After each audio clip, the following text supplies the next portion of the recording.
All right, team, welcome back to the Man Talk Show. Connor Beaton here, and today we're going to be diving into how do you end the anxious-avoidant dynamic, right? So maybe you're an anxious person or you're an avoidant person and you found yourself in a relationship with the opposing attachment style, which is probably what has brought you here. And I hope that you've enjoyed the series that I've been doing, because I've been doing this A Man's Guide To, where I've dug into how to end codependency, how to resolve your avoidant attachment style or your anxious attachment style or your fearful avoidant attachment style. So if you're watching this and you haven't watched those are going to be incredibly helpful to doing a deep dive into how you as an individual can move closer towards secure attachment. So this video is going to talk specifically about the relationship, how it happens, why it happens, and how do you resolve it. And I'm going to give you some very specific things that you as an individual can do, and then some specific things that you as a couple can tackle. So let's dive in and talk a little bit first about what characterizes the anxious-avoidant dance. The first thing is this push-pull dynamic, where one person seems to be pulling away and the other one seems to be a stage 5 clearer. No, just kidding, anxious people, just kidding. But you can tell which one I was in the relationship. I was clearly an avoidant person with that joke, right? But one person pulls away and one person pushes forward. And generally, you have one person that is moving towards an over-indexing of self-reliance or self-protection, and that's the avoidant person, as a relational strategy, right? So their relational strategy is, I rely on me more than I rely on us, to a really detrimental degree to the relationship. And then the other person has a relational strategy of, I need you to be okay in order for me to be okay. Or I need to know that you're okay in order for me to feel okay. Or I need you to tell me that I'm okay so that I can be okay. Whereas the avoidant is, I don't need you to be okay. I don't need this relationship to be okay. I can only rely on me in order to be okay. So that's just a quick little summary of what it can look like. One of the things that I wanted to try and do was condense down why this happens. And I looked at a lot of content on the internet. I watched a bunch of YouTube videos. I looked at some of the articles that have been written. And first off, they all come from a very feminine perspective. So that was quite interesting to read. Like, I couldn't find a lot of men talking about attachment styles and talking about attachment in general. So it was kind of fascinating on that one part. But there seems to be this notion out there. First off, one of the things that I noticed was that anxious people seem to have less of a rap than avoidant people. Like, avoidant people are sort of positioned on some of these blogs and some of these videos as like the villain, and the anxious person is the victim. And that's not the case. I want to just dissolve this notion that there's a villain and a victim. There's just a pursuer and the pursued. There's the person pushing and the person pulling away. It's not a moral thing, right? These are both behavioral patterns and relational patterns that were birthed quite early in your life. And so I say that because I know many of you guys that are watching this, whether you're the anxious one or the avoidant one, have oftentimes a very detrimental story internally of like, God, like, there's something wrong with me that's causing this. And there's not something that's wrong with you that's causing this. It's that something has gone on in your life that has caused you to either pull away or actively needed to pursue. So I wrote down this phrase that I think summarizes why the avoidant and anxious dance is so strong, because so many anxious people find themselves in a relationship with avoidant and vice versa. It's quite common. So here's what I wrote down. I said, sometimes you're not in love or even drawn to the person themselves. You're drawn to the qualities that you think they possess that you know you lack, right? So sometimes we're not drawn to the person.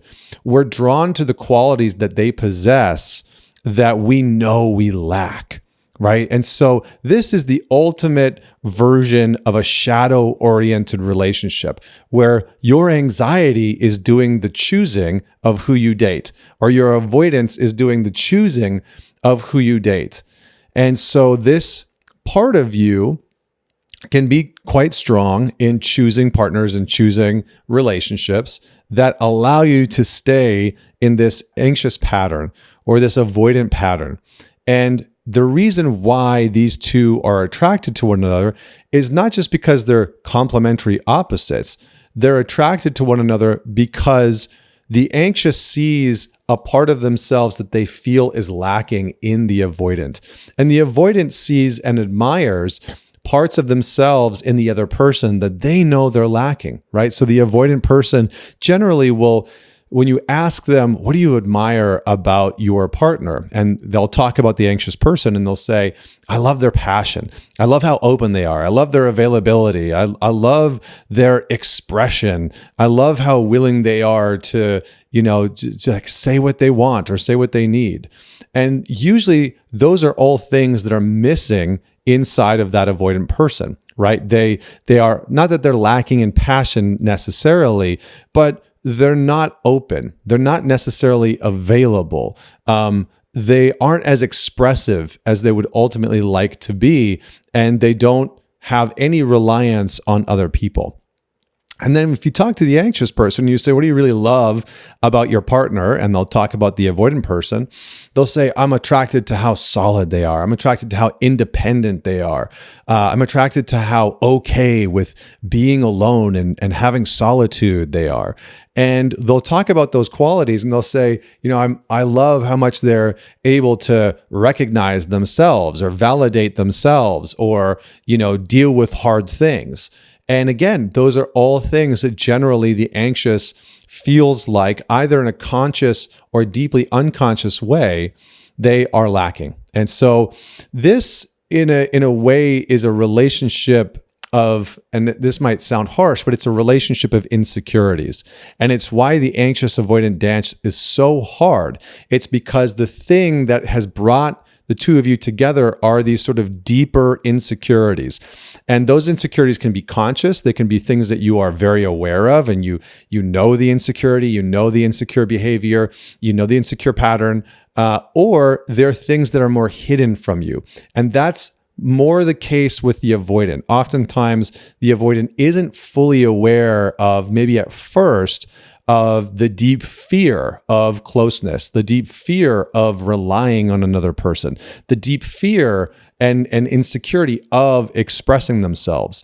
And so when those two things come together, it's our insecurities choosing a partner in an effort to try and resolve the insecurities, right? Our insecurities don't want to stay necessarily in place and be there forever. Our insecurities, just like your anxiousness or your depression, it's looking for some type of resolution. It doesn't want to just stay put and stay in place.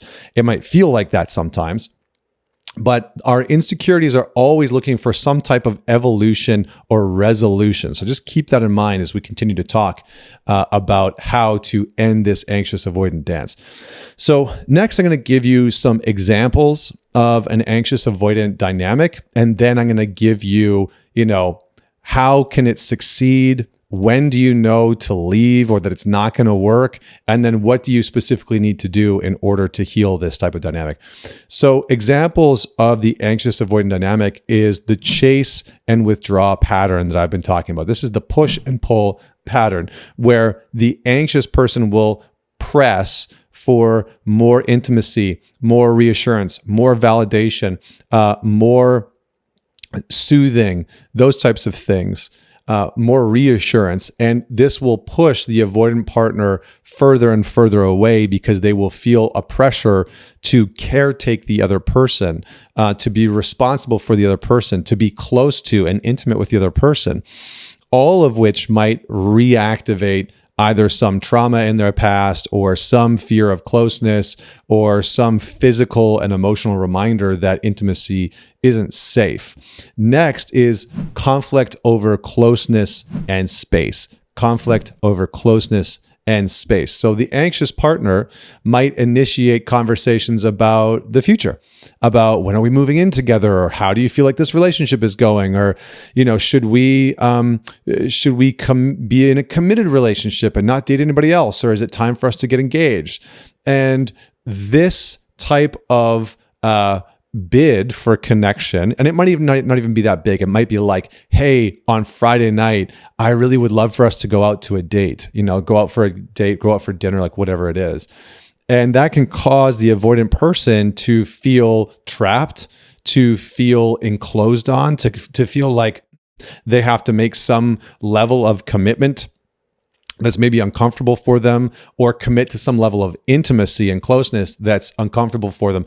And this can create the conflict. So it's very often one of the biggest hallmarks, okay? And I really want you to write this one down, keep this in mind, because this is so important to undoing the anxious avoidant dance. So often, a hallmark of the anxious avoidant dynamic is that when there are bids for closeness and intimacy and connection, when there are moments that closeness, intimacy, and connection are possible, or intimacy, closeness, and connection is requested or demanded, conflict ensues. All right? So intimacy and closeness and connection, when that starts to arise in the relationship, this is usually the inflection point for some type of conflict. And this is where, it might be that the avoidant person starts to criticize the anxious one, or the anxious one starts to criticize the avoidant one. You never want to spend time with me. How come you don't want to go out to dinner, or spend time with my friends or my family? And this will create conflict. So a lot of the conflict that you experience in this type of relationship revolves around just being close, just being connected, staying intimate. And then last, this is another big one, is misinterpretation of signals, okay? Misinterpretation of signals. Very simply put, you will have either partner, the anxious or the avoidant, misrepresenting or misinterpreting the signals from the other person, right? So the anxious person might see the avoidant asking for some space, or saying, hey, you know what? Tonight, I just want to kind of do my own thing. I'm going to, go into the shop and do my woodworking, or I'm going to watch my own show, or I'm going to go to the gym or Brazilian jiu-jitsu, or a dance class or whatever it is. And then the anxious person misinterprets that as, you don't love me, you don't want to be with me, you're leaving me, et cetera, et cetera.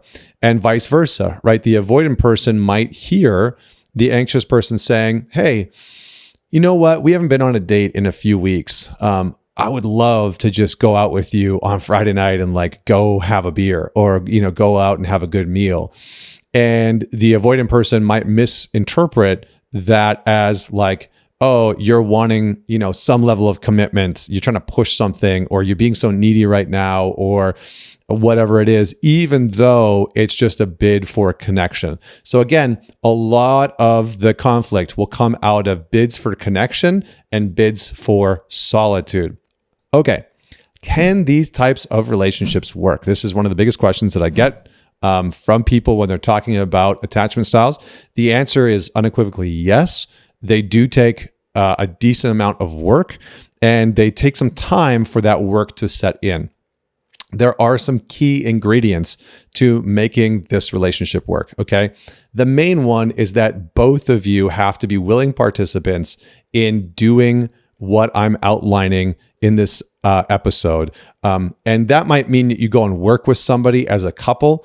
That might be a part of it. But at the very least, you have to both be willing participants to recognizing that this is an issue that's getting in the way and wanting to work on it to better the relationship. Without that agreement, there's nothing that you can do.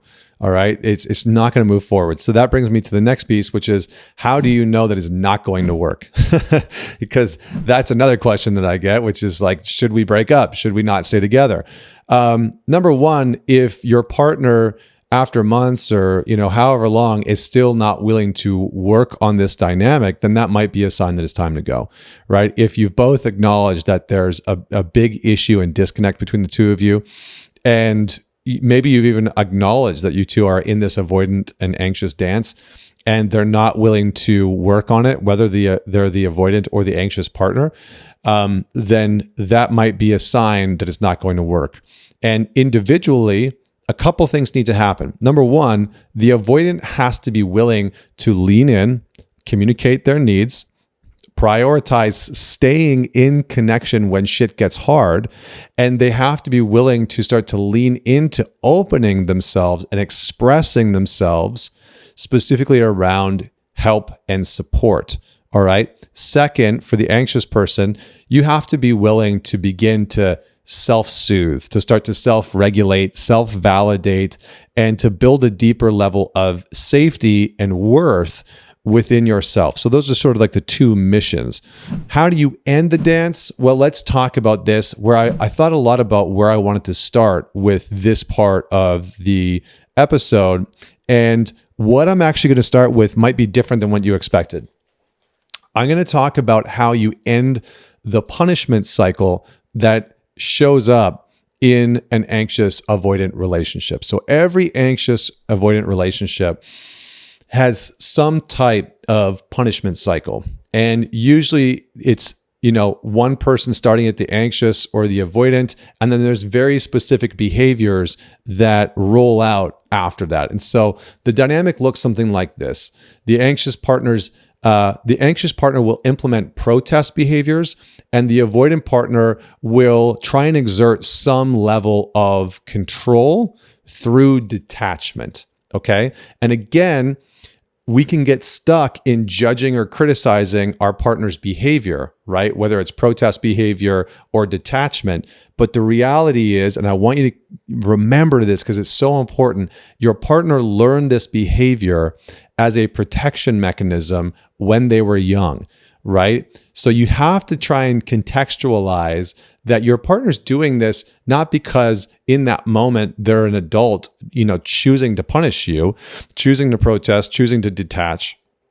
They're doing that because there's a younger part of them that is afraid of intimacy. There's a younger part of them that's afraid of being abandoned or neglected. And so we have to have some level of empathy without letting that empathy overrun, common sense within the relationship. But that's the general cycle. So here's what happens. The anxious person will implement some type of protest behavior to try and establish or reestablish connection. So instead of saying, hey, this is what I would like, there's some type of behavior that they enact, which creates the insecurity, that continues to build the insecurity in the relationship. And so some signs of that protest behavior for you as the anxious person. And I want to make it clear, what I'm about to give both of you, anxious and avoidant person, is not to be weaponized against your partner. This isn't information to be like, oh, you're using protest behaviors, like shame on you, or you're using detachment behaviors, what's wrong with you? This is for you as the anxious person and the avoidant person to self-identify when you're in this mode of trying to punish to get connection or trying to punish to create distance, okay? So for the anxious person, excessive contact followed by punitive withdrawal. This is a very common cycle. What does it mean, excessive contact? Over texting, over communicating, emailing, calling a bunch of times, talking at your partner, even though they've said, hey, like I'm done right now, or I can't talk right now, leaving tons of voice memos, messaging them endless times on social media, but excessive contact followed by some type of punitive withdrawal, meaning you contact, you might dump emotionally on them, and then you withdraw entirely and you disconnect. And it's a ploy that's kind of like, come get me. And it might sound something like, I love you so much, and how come you don't? And I just want to love you, and I just want to be with you, and that kind of response. Next is scorekeeping. Anxious people are notorious for scorekeeping in the relationship. And again, this isn't to shame you. This is for you to develop the awareness to catch yourself doing this shit and to stop. To catch yourself and be like, oh man, I am scorekeeping again. And sometimes how you catch yourself in the cycle is by becoming aware of it and then calling it out and actually saying to your partner out loud, or texting a friend, a buddy, and saying like, I'm catching myself. I'm scorekeeping right now, and I don't want to do that. So instead, I'm going to give my partner some recognition, some praise, some validation for what they've been doing in the relationship. Next is acting hostile in some capacity. What does that mean? It means you might threaten. It means that you might try and manipulate. It means that you might try and use coercion. But you are acting hostile in some ways because you're dysregulated internally and you are trying to get the other person to give you what you want. And so your anxiety has sort of taken over. And again, this isn't to excuse your behavior, but your anxiety takes over and you follow through on it. And so you might threaten the person that you're going to leave. You might threaten to disclose information about them. You might become hostile and threaten them in a different way. But that hostility is an unhealthy bid for connection. We'll just put it that way. And then lastly, as an anxious person, you might use some type of emotional manipulation as the punishment. So again, this is coming out of a place of you as the anxious partner don't feel like your needs are being met. You don't feel close to the other person. You're scared of being rejected. You're scared of being abandoned. You're scared of them moving away. And then you start to try and use emotional manipulation or coercion to get what you want. And that can look like a whole bunch of different ways. Breaking somebody's privacy, going through their phone, going through their messages, going through their emails, using things that they said in the past against them, using times. This is a really big one. If you're the anxious person, using times when your avoidant partner has opened up to leverage against them in the future. That's a really damaging one. So those are the behaviors you want to start to look for to end the punishment cycle. You want to catch yourself in those. And you might even want to listen to this part of the episode with your partner to say, which one of these do I do? What does it look like? What does it sound like? When does it show up? And then you can make a little bit of a plan to catch yourself in the moment and have some resources and accountability so that you can move away from that type of behavior. All right, avoidant partners. Let's talk to you. On the other hand, an avoidant partner in punishment mode is going to try and exert some level of control through detachment and what's called deactivation strategies. And just in a simple way, it's really about disconnecting from the other person. And you might be doing it because they are, pressing you for something. You might be doing it because all of a sudden the two of you are in a good place and that feels frightening. Things are too easy. Things are normal. And so you start to drift away. You might be doing that because there's some needs that you don't feel like are being met in the relationship. And so you suddenly disconnect or you slowly disconnect. And some of these behaviors look like this. For the avoidant person in punishment cycle, it can look like your words not matching your actions. So for example, you could verbally express an avoidance of commitment. I don't want to do that Friday night, or I don't want to watch that show with you, but then you follow through with it.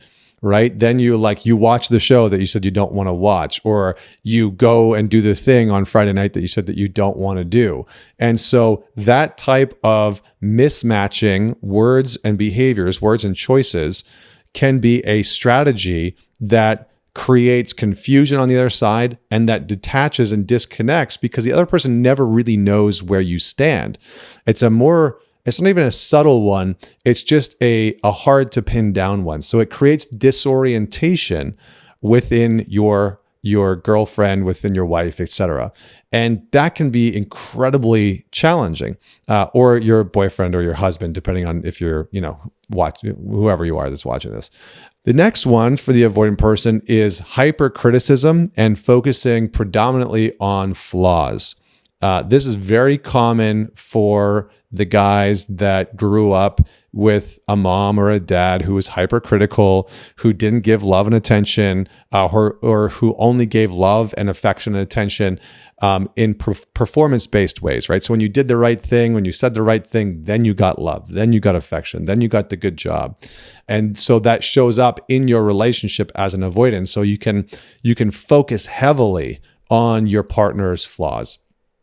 Next, of the avoidant one is a fixation for the one that got away.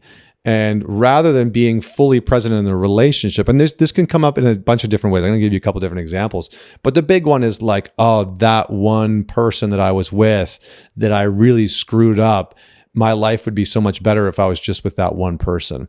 Another version of this that I've seen with a lot of guys is a sort of like fixation on beauty or the body, right? So it's like, well, I really love her and I'm really attracted to her, but like, there's this thing about her aesthetically that I don't really like.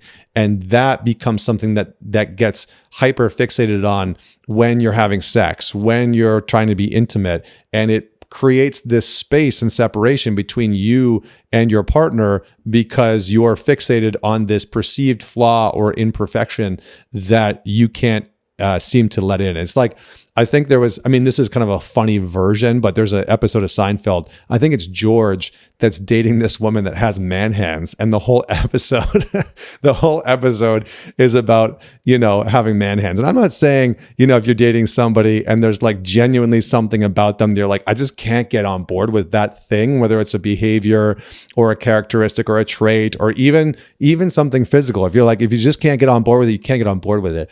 But George was sort of like your classic avoidant, He wanted love, he wanted relationships, but there was always something. There was always something that he was hyper fixated on that he could never get over. And the episode with man hands was just such a good example. Next is avoiding emotional intimacy in the present day current relationship. And that can come out in a number of different ways. You might not want to label the relationship. You might not want to share the relationship online for fear of judgment. You might not want to tell your buddies about it. And you might not talk about it or, share your relationship with your family, even though it's been 2 years or, something excessive like that. So you avoid emotional intimacy in the relationship. You don't open up. Maybe you don't talk to your partner about how things are going at work or, how you felt after the death of a parent, or you don't open up to them about what you've been experiencing in terms of this big life transition. But in some ways, you avoid emotional intimacy. And so this is very common that when your partner's checking in on you, hey, how are you doing? How are you feeling after this thing has gone on? That you are just like, oh, I'm fine. No, I'm okay. Nothing's wrong. And there's just a closed offness that happens. Lastly is hyper or hyposexuality. This means that for the avoidant person, you can move into a space of almost entirely disconnecting from your sexuality, or it becomes such a dominant force in the relationship that it's really the only conduit, the only door for any type of closeness and connection or intimacy that you'll allow to happen. So that is another part for the avoidant. All right. What do both of you individually need to do in order to move through this avoidant and anxious dance that so many people get caught in? I'm going to break it down into anxious and then avoidant and then relationships. So anxious, you need to learn to self-regulate and self-soothe. It is so common that the anxious person is inadvertently or indirectly demanding that through choices, through actions, through behaviors, through communication, demanding that the other person help the anxious person soothe and regulate what they're feeling.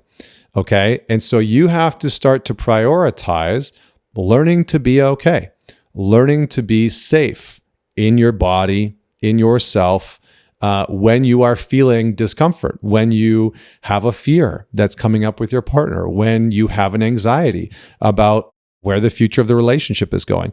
Now, this doesn't mean that you can't have direct, clear conversations about, hey, where are things going? It's been 6 months or it's been a year and I want to know where we stand. It doesn't mean that you can't have those conversations. It simply means that your work is to learn to ground yourself in the face of discomfort, hard conversations, sometimes your deep insecurities that might be coming up. What if I'm not good enough? What if I'm not smart enough? What if I'm not attractive enough to the other person? I need them to reassure me that I'm enough.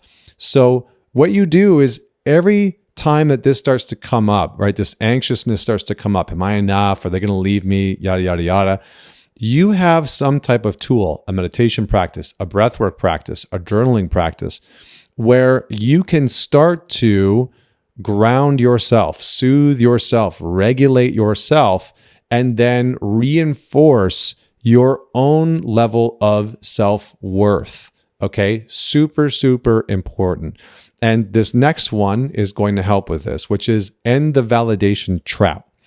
The trap that anxious partners get into, especially with avoidance, which causes a lot of conflict and chaos, is that you are constantly seeking validation from the other person, right? You're looking to them to reaffirm that you're smart enough, good enough, valuable, have worth, are lovable, all of those types of pieces. And it's not something that they can give you ever. They might be able to reinforce, they might be able to reassure, they might be able to comfort you for a period of time, but that will always dissipate.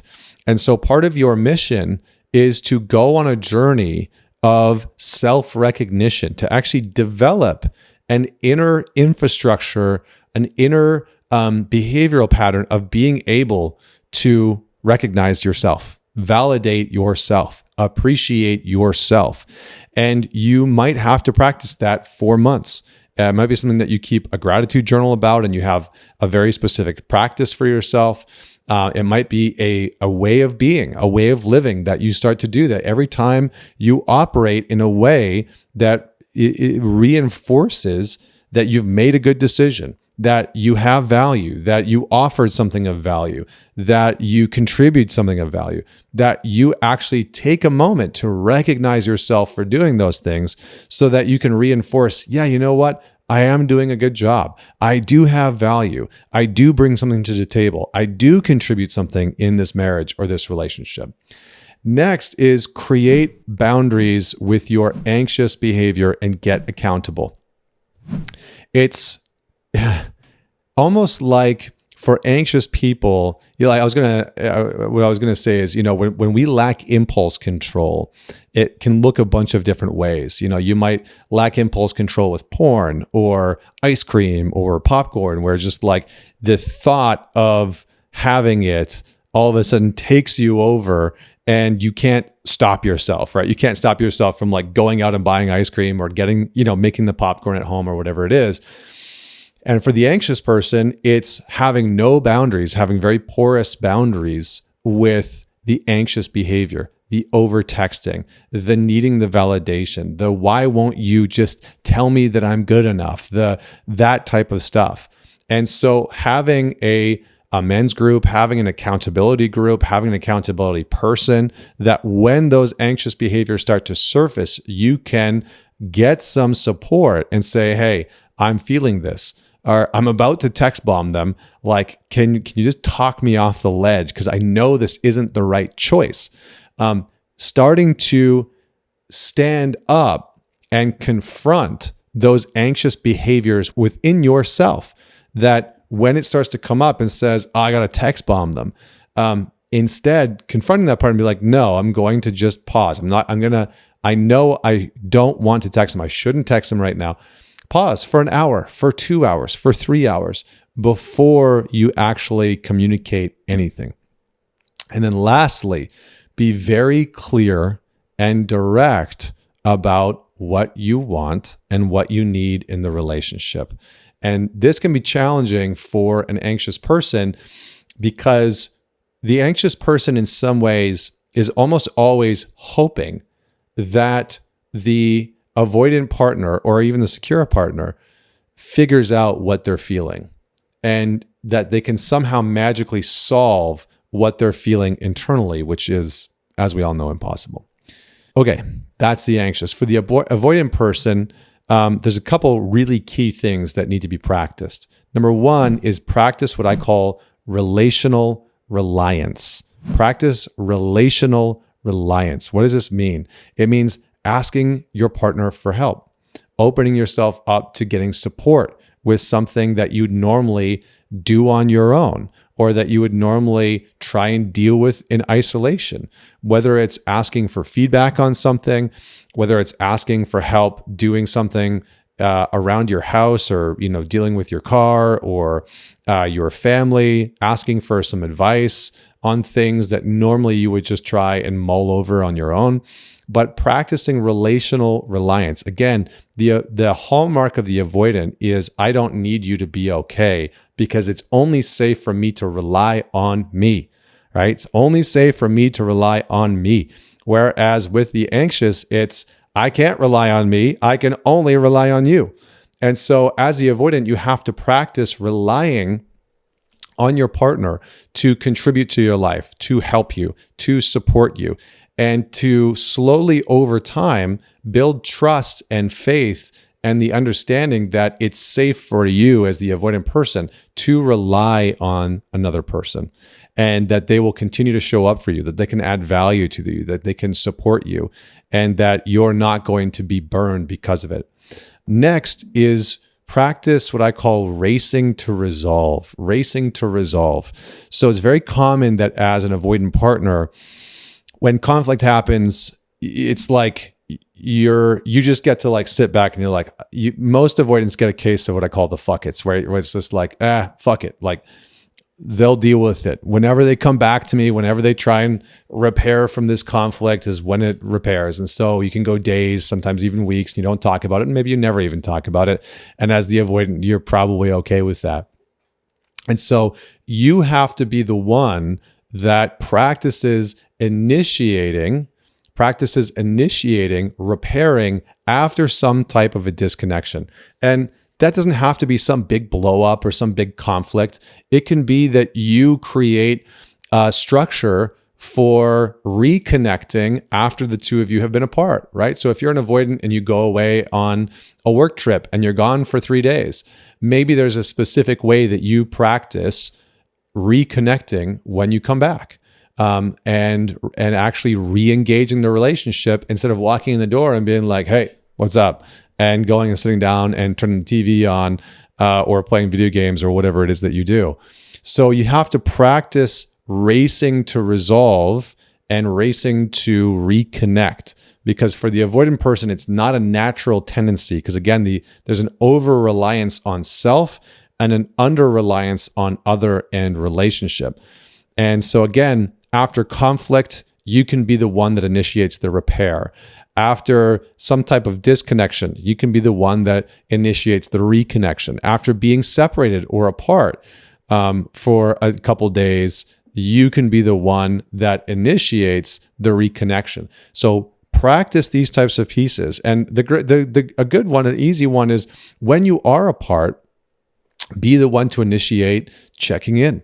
Be the one to initiate calling. Like, this is something that I had to actively practice because I was very much like out of sight, out of mind. When I'd be away from a partner, a girlfriend, I just for the most part, I wouldn't text or call unless they texted or called me. And so I had to practice being like, hey, how are you? How's your day? How are things going? Or, I'm around tonight from 7 till 8. Do you have time to connect? I'd love to call you. So those are types of things that you can do actively to create connection and lean in. And then lastly is to practice expression. Practice expression. So for the avoidant person, expressing your needs, expressing your wants, expressing when you are feeling disconnected is a very, very hard and uncomfortable thing.